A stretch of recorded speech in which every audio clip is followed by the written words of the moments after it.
Diagramme de flot du traitement gravitaire de l'or rocher et du procédé CIL. Ce dispositif correspond à un diagramme de flot combinant le traitement gravitaire de l'or rocher et le procédé CIL, carbon in leach/charbon en lixiviation. Il comprend l'alimentation, le système de concassage, le premier système de broyage, le système de traitement gravitaire, le second système de broyage, le pré-traitement de lixiviation, la lixiviation, le traitement d'adsorption sur charbon actif, l'étape de désorption du charbon chargé en or et d'électrolyse, ainsi que le système de recyclage de l'eau des résidus. Nous pouvons concevoir ou adapter la solution en fonction des conditions de votre mine et de vos exigences spécifiques.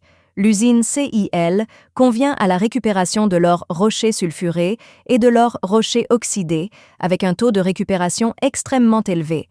1. Système d'alimentation et de concassage.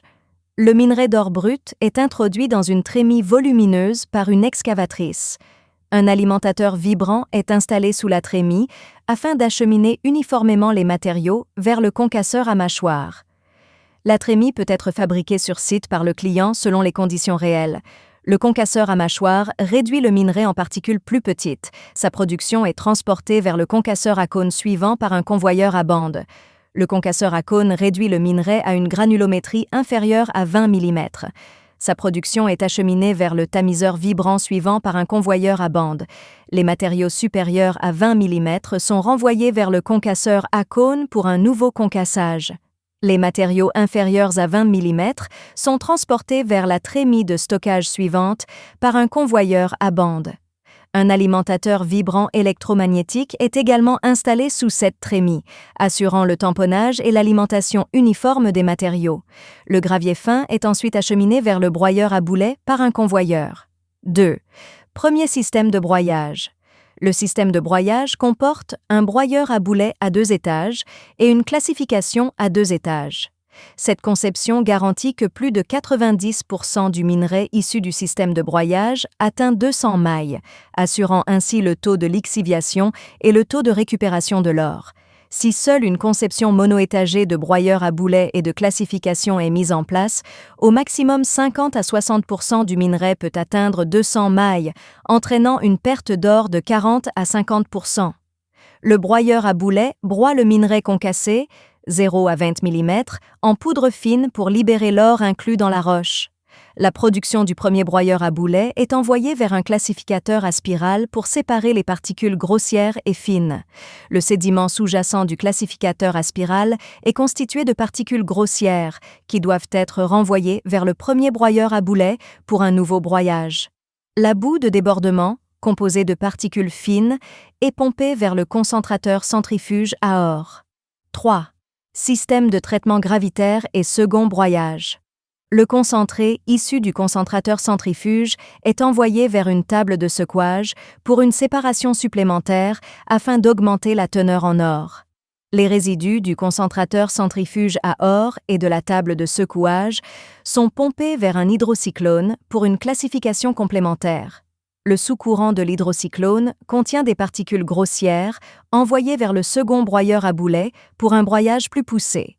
Le débordement de l'hydrocyclone correspond à des particules fines, conformes, pompées vers l'épaississeur pour le pré-traitement avant lixiviation. 4. Pré-traitement de lixiviation. La boue de poudre fine, conforme issue de l'hydrocyclone, est pompée vers l'épaississeur. L'eau de débordement de l'épaississeur est envoyée vers un bassin de décantation, l'eau pouvant être recyclée après sédimentation. Le sous-courant de l'épaississeur s'écoule dans un bac de mélange, puis une pompe à boue achemine le matériau vers 2 bacs de lixiviation. Des produits chimiques correspondants doivent être ajoutés ici selon les besoins. 5. Traitement de lixiviation et d'adsorption sur charbon. Actif. 7 bacs d'agitation d'adsorption à double roue sont équipés de charbon et de soufflantes Roots, destinés aux bacs d'agitation d'adsorption. Le nombre et la taille des bacs dépendent de la capacité du procédé. 6. Étape de désorption du charbon, chargé en or et d'électrolyse. Le charbon chargé en or est transporté vers un tamiseur vibrant linéaire pour séparer le charbon de la boue. Ensuite, le charbon chargé en or est envoyé vers un système de désorption et d'électrolyse à pression atmosphérique et de la boue d'or est obtenue après électrolyse. La boue d'or est ensuite séchée dans un four de séchage et enfin un four de fusion de l'or est utilisé pour fondre la boue d'or en lingots d'or. 7. Système de recyclage de l'eau des résidus. Les résidus issus des bacs d'agitation d'adsorption sont envoyés vers un tamis de sécurité pour éviter la fuite d'une petite quantité de charbon fin chargé en or. Les résidus sous le tamis sont envoyés vers un bac tampon, puis pompés vers un filtre presse à plaque et cadre pour éliminer la majeure partie de l'eau, obtenant ainsi des résidus semi-secs après filtration. L'eau filtrée des résidus peut être recyclée et réutilisée dans l'usine CIL.